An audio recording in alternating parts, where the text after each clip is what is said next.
Wow, was wir alles haben erleben die letzten paar Tage. Hey ja, zuerst haben wir Rama entdecken. Nachher haben wir miterleben, wie der Samuel Gottes Stimme so klar und deutlich hat hören. Ja, aber mein Highlight war definitiv, wo Gott die Philister verjagt hat. Ja, und dort haben wir ja auch noch etwas dazu getragen. Schade, dass unsere Klassenkameraden uns nicht gesehen haben, wo wir die Philister verjagt haben. Ja, aber eins haben wir immer noch nicht herausgefunden. Wem eigentlich der Esel gehört? Oh, stimmt, apropos Esel, der muss ja noch füttern gehen. Schau auch da. Obwohl ihr zwei euch die ganze Zeit so genervt habt, kümmerst du dich doch recht gut um den. Da ist vielleicht gleich irgendwo noch ein weicher Kern drin.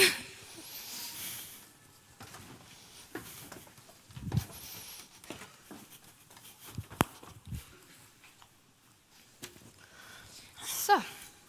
Hä? Der Esel ist doch gerade noch da gewesen. Hä?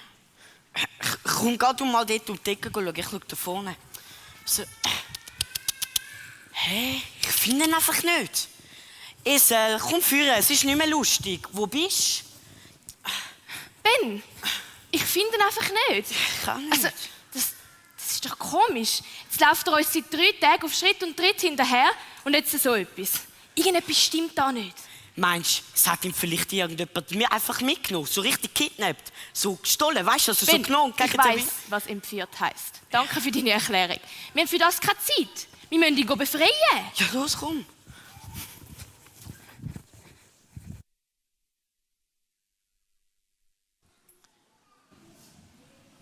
Oh Mann, das kann es doch nicht sein, dass der Esel einfach so verschwunden ist.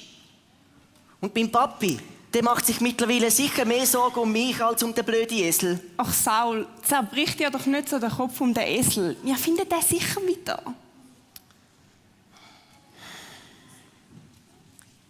Excuse, haben Sie einen Esel gesehen? Ist etwa so gross. Und ja, ist ein bisschen frecher Keib und störrisch ist er auch dazu. Nicht. Excuse, haben Sie einen Esel gesehen? Weil, ist ja nicht so, dass mein Weinvorrat seit 2 Tagen aufgebraucht ist. Und das Brot, das ist auch nicht mehr so frisch. Hätten Sie immerhin ein Stückchen Brot für meinen Herr, den Saul. Also wenn Sie meinen, die Frauen seien schwierig zum Handeln, wenn sie hungry sind, dann haben Sie ihn noch nie erlebt.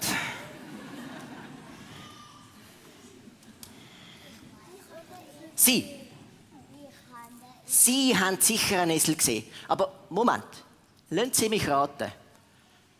Nein, ich habe ihn nicht gesehen. Ich habe ihn nicht gesehen. Ist doch immer das Gleiche. Sie, hallo, excuse.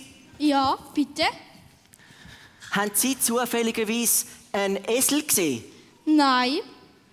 Aber ihr habt Glück, der Richter und Prophet Samuel ist gerade in der Stadt. Der kann euch sicher weiterhelfen. Und wo findet wir den Richter? Der verrichtet gerade im Moment seinen Dienst in der Stiftshütte. Danke.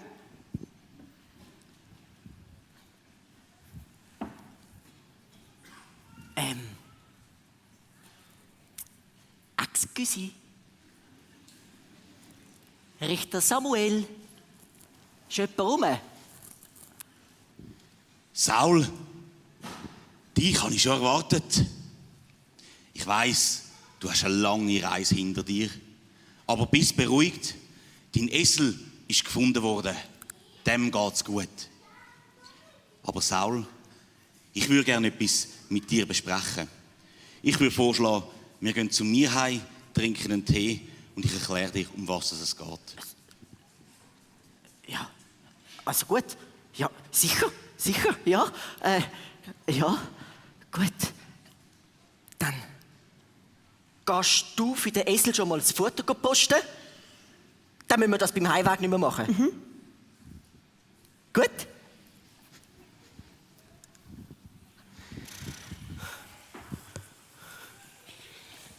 Jetzt sind wir einmal quer durch die Stadt und weit und breit kein Esel. Jetzt bin ich mir langsam wirklich zu 100% sicher, dass der entführt worden ist. Aber also die Person, die den Esel entführt hat, muss also ein absoluter Profi sein. Wir haben ja keine einzige Spur von dem Esel gefunden. Ben! Dort vorne, beim Stand von Jeremias. Siehst du die Frau? Wo? Nicht so weit führen. Ah, die? Ja, ich sehe sie. Sie zahlt beim ersten Mal, nicht so wie wir. Dein Ernst? Du hast die Intelligenz auch nicht gerade mit dem Löffel gefressen. Hey, mit der Gabel geht's auch. Schau noch mal ganz genau her. Was kauft sie? Rüebli und Stroh? Also ich weiss nicht, auf was du raus willst. Und für was braucht man Rüebli und Stroh? Ja, zum Essen füttern denken, also so dumm bin ich auch nicht. Ah, jetzt check ich's. Sie hat den Esel entführt. Voilà.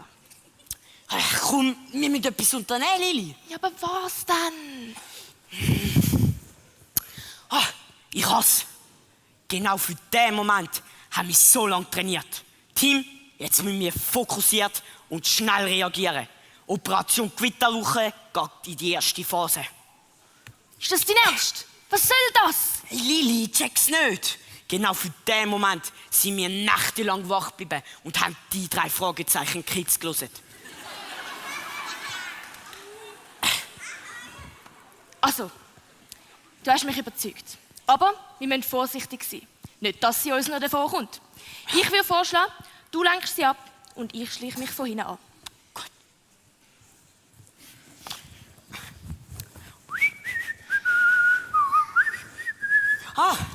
Grüezi, Entschuldigung. Sie wissen wo ich von da auf Babylon komme? Wissen Sie, ich habe mich eben verlaufen. Und ich weiss den Weg nicht mehr. Nein, Entschuldigung, da kann ich Ihnen Jetzt, wirklich nicht- Lili, jetzt! Also, nein, halt still. Fertig. Nein, komm jetzt. Wirklich. So. Sanne. Knopf, also, Knopf. Sorry, jetzt haben wir sie. Ja. Hey, super. Wir können das jetzt auf die einfache oder auf die harte Tour machen. Das liegt ganz bei dir. Für was kauft man am helllichten Tag Stroh und Rüebli? Als Proviant für den Esel? Ha! Da haben wir unser Geständnis. Ben, du bist gut. Was für ein Geständnis? Wo hast du ihn hingebracht? Was hast du mit ihm vor? Was ist dein Motiv? Warum hast du ihn entführt? Also wirklich. So. Hey! Nein, stopp!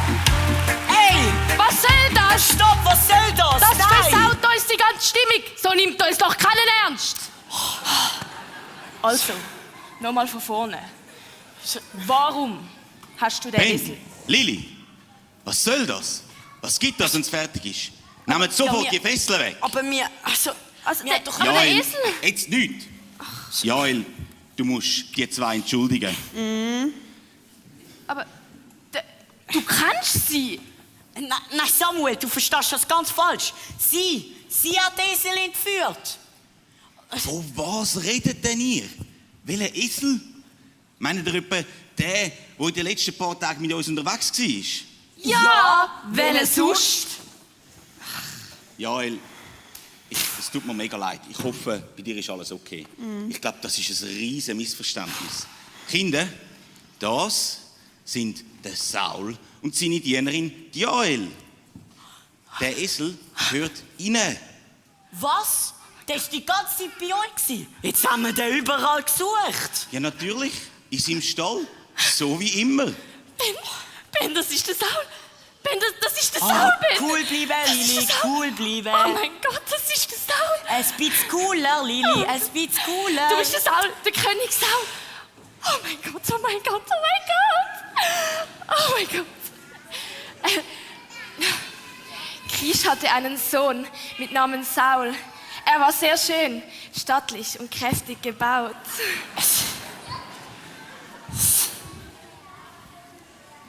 Also den Abschnitt hat er selber geschrieben.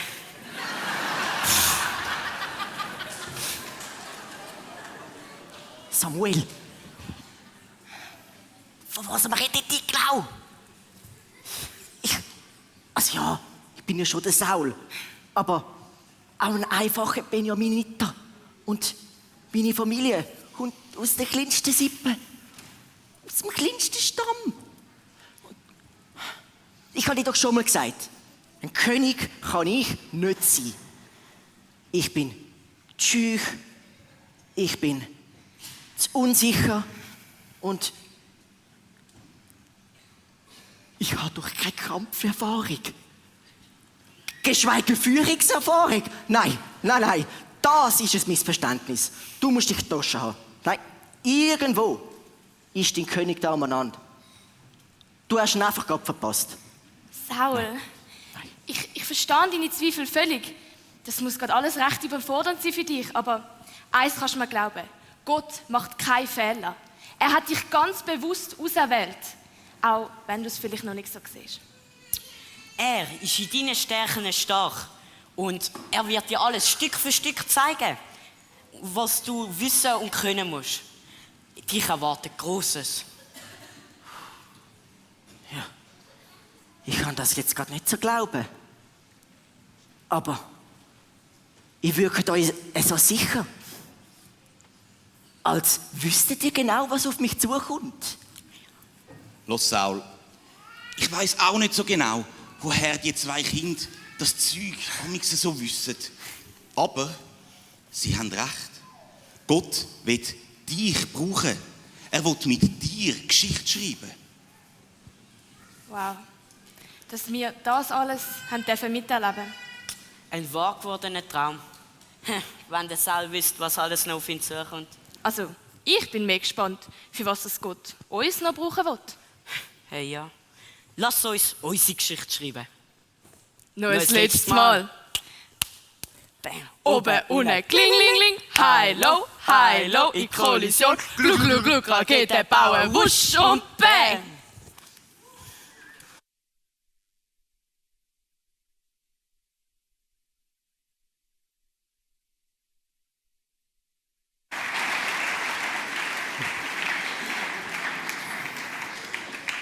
Boah, hey.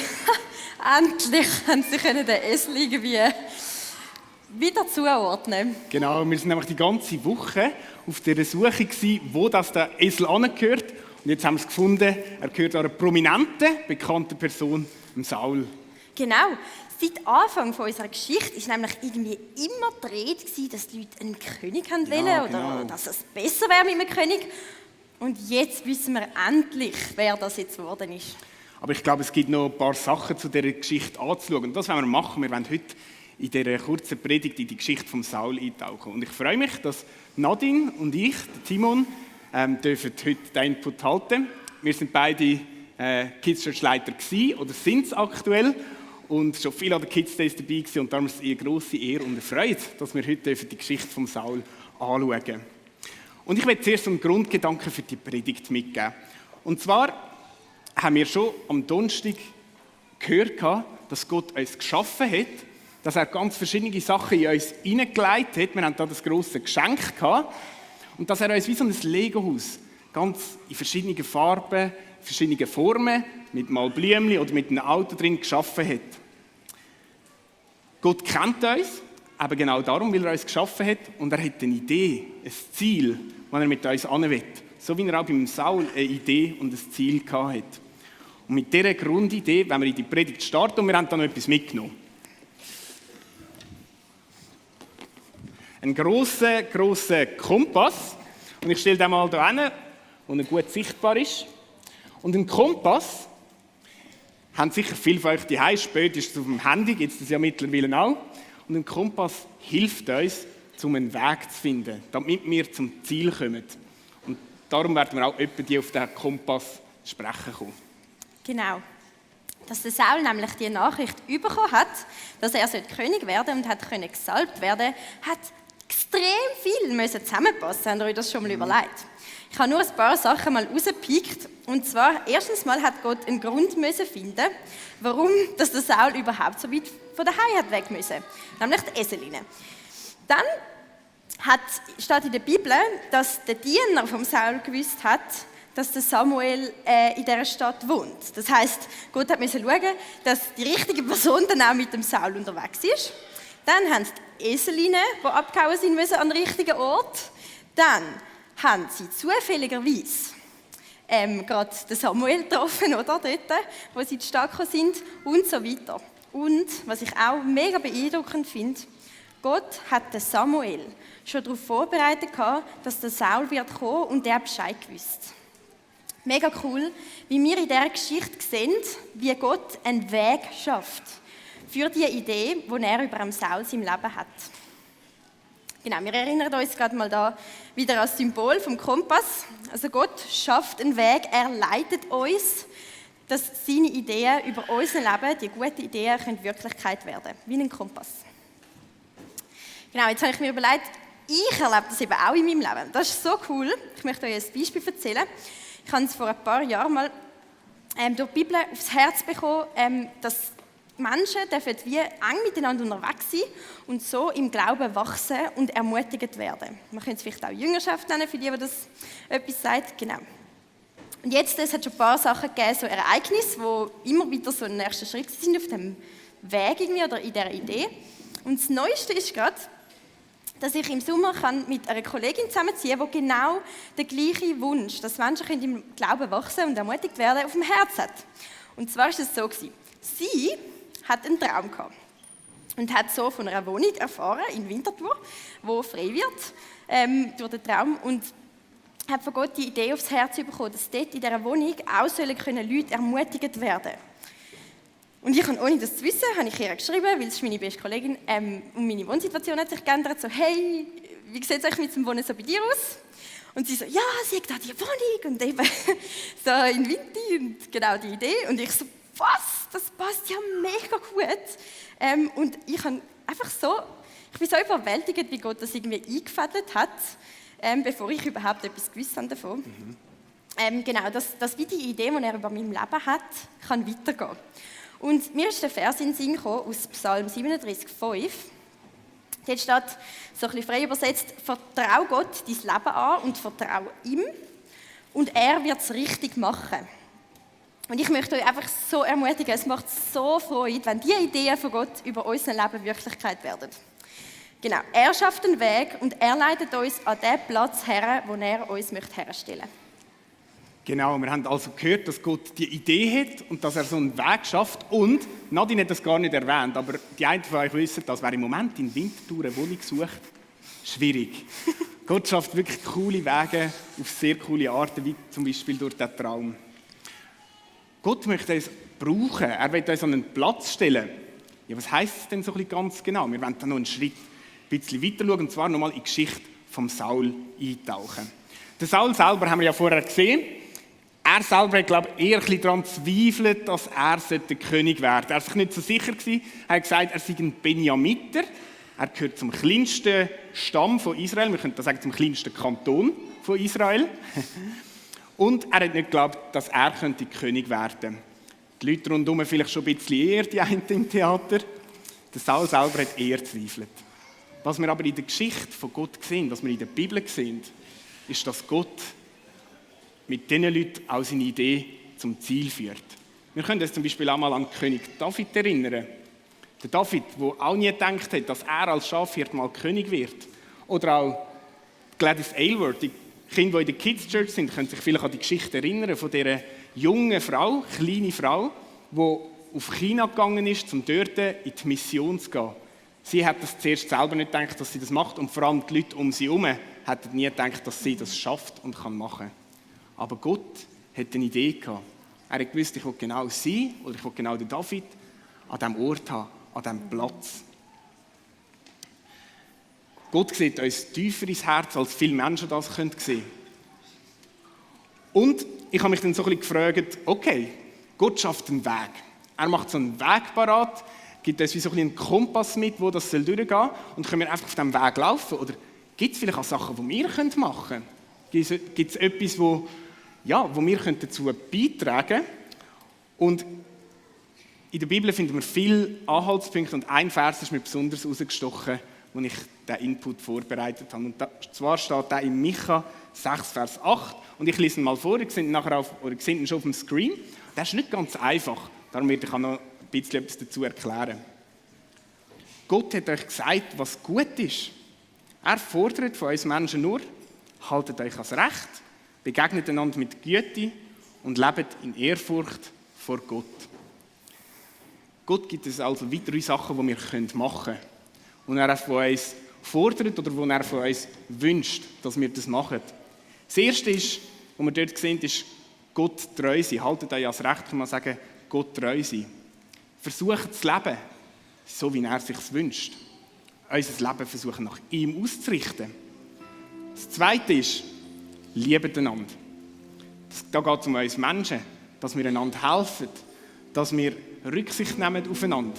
Daheim, in der Familie, in der Schule, wo auch immer dass du bist.